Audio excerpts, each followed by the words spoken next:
2010 அன்று என் மனைவிக்கு சீரியஸ் ஆகுது, அன்கான்சியஸ் ஆகிறா. சுகர் இருக்கு, ப்ரெஷர் இருக்கு, எல்லாமே இருக்கு. கிட்னியில் கிரேடிங் கூட்டிகிட்டு போயிடுச்சு. நம்ம கூட்டு போகிறோம், அங்கே வச்சிருக்கோம்னாங்க. அப்பா வந்து டெய்லி பேசுவார், எனக்கு கற்றுக்கு சொல்லுவார், அவளுக்கு உயிர் காப்பாற்றி வராது, மான் போன்ற கால்கள் உண்டு, அவளை முன்னோடு அழைத்து செல்வேன், அப்படி உயிரோடு இருப்பாங்க சொல்லிட்டு வந்தார். ஆனால் 17/1/2019 இரவு ஒரு 10 மணி 10 இறந்துட்டான். ஒரு 4 நாள் எனக்கு பேசவே இல்லை, திருக்கன் சொல்லவே போயிட்டாரு. அப்புறம் சொல்றாரு, அவளாவே நான் தான் எடுத்தேன், சாத்தானின் மூலமாக. அவராகவே எடுக்கல, நல்லா புரிஞ்சுக்கோங்க.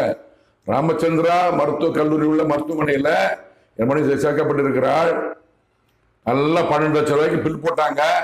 எல்லாம் தெரிஞ்சுக்கிட்டோம். நான் சொல்றேன், நம்ம கேஸ் போட நான் பேச தயாராக இருக்கேன்.